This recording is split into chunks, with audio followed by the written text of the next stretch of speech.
Salut, c'est Trado, je suis content de vous retrouver pour la mise à jour de l'indice parisien. Comme d'habitude, on va commencer par les unités longues pour ne pas oublier d'où on vient et où on va. Et cette tendance en données mensuelles est toujours haussière, vous voyez, le nuage est croissant. Nous sommes dans un grand canal noir et la confrontation haussier-baissier sur les supports a tourné résolument à l'avantage des haussiers puisqu'on a rebondi sur le support constitué de la M20 et par l'horizontale noire. Eh bien, normalement, on est parti pour aller plus haut et gardons bien ça à l'esprit pour ce qui va suivre. Pour les données hebdomadaires, c'est pareil. On voit clairement que les haussiers se sont imposés depuis qu'on a rebondi sur le bas du canal gris ici. On est en tendance neutre en données hebdomadaires parce que vous voyez le nuage n'est plus haussier mais il s'est aplati. Mais je vous rappelle que normalement les unités longues doivent l'emporter sur les unités courtes et on devrait aller vers le haut. Néanmoins, il faudra quand même se départir du haut du canal gris ici qui ne sera pas une mince affaire. Et on verra ça avec les news qui viennent d'arriver sur les prompteurs. La décision de Monsieur Trump de finalement rejeter l'accord iranien laisse planer quand même des doutes sur les implications que cela aura tant au niveau du pétrole que du dollar et des coûts des entreprises. Et c'est ce qui a émaillé en fait la séance américaine sans néanmoins toucher le marché français qui avait clôturé avant la décision de Monsieur Trump de rejeter l'accord de ses prédécesseurs.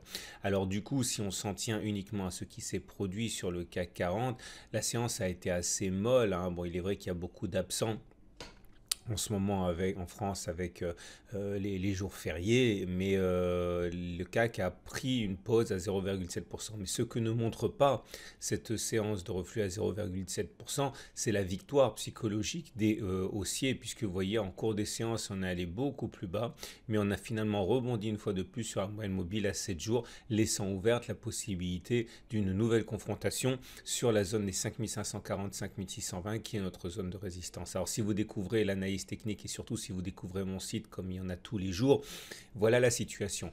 On est dans la zone d'évolution non significative comprise entre 5000 et 5540. Cette zone, on l'a identifiée, tout le monde l'a identifiée comme étant la zone qu'il fallait casser par le haut ou casser par le bas pour impulser un véritable mouvement de moyen terme. Tant qu'on se maintient dans cette zone d'évolution non significative, et bien comme son nom l'indique, on n'est pas du tout à l'abri d'une oscillation à l'intérieur de la zone.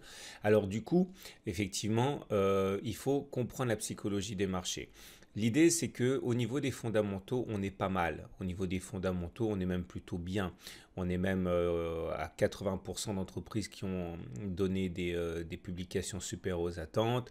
On est dans une situation où les économies sont toujours en expansion. Alors il est vrai que l'expansion se ralentit, mais on est toujours dans une situation où les marchés devraient bénéficier d'une continuation de la hausse, notamment aux États-Unis avec le grand plan de rachat d'actions qui devrait soutenir les cours. Et donc par sympathie, cela devrait être favorable aux actions européennes qui suivent plus ou moins sur le moyen terme les indices américains. Le problème est le suivant, c'est que pour beaucoup de managers, le smart money, les investisseurs intelligents, on va dire, l'idée c'est qu'il faut toujours avoir une idée du ratio gain-risque. La possibilité, en cas d'accès de faiblesse, d'aller chercher les 5000, 5050 est une réalité. Ok, et même si on considère qu'aller sortir par le haut est la situation à envisager, est-ce qu'on peut prendre le risque d'acheter maintenant alors qu'on est face à des résistances et qu'un retour sur les 5000 est possible? Pour que ce soit envisageable, il faudrait que le potentiel de gain soit bien plus important que le potentiel de perte. Et c'est ça justement le problème.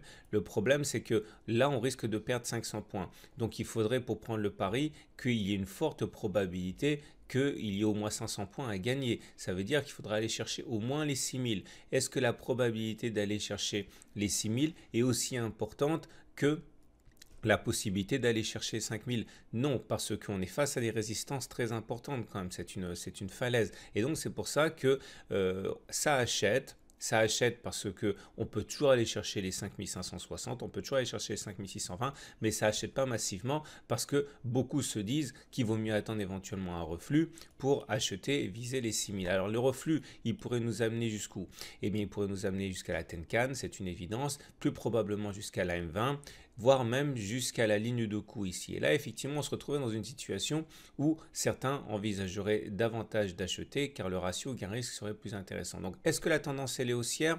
Globalement, oui, puisque la M20 est haussière, puisque le nuage a twisté, mais tout ça ne vaut rien tant qu'on n'a pas franchi la zone de résistance qui est plus forte finalement que tout le reste. Et le potentiel haussier ne se libérera qu'une fois qu'on sera sorti de la zone de résistance ou alors une fois qu'on sera revenu sur des supports et que les opérateurs voudront surfer sur la zone de résistance de support pour retenter leur chance vers les 5540 et voilà pourquoi globalement ça ne baisse pas vraiment, ça ne monte pas non plus parce que on est sur une zone tout simplement propice à l'attente. Alors les indicateurs techniques, vous l'avez compris, sont toujours haussiers, le MACD au-dessus de son signal, le momentum au-dessus de 0 et le RSI au-dessus de 70. Mais attention, vous voyez que l'inclinaison des courbes devient baissière. Le MACD pourrait bien croiser son signal à la baisse, comme le momentum passer en dessous de 0 et surtout le RSI descendre en dessous de 70, ce qui serait un signal baissier en soi. Donc on se méfie.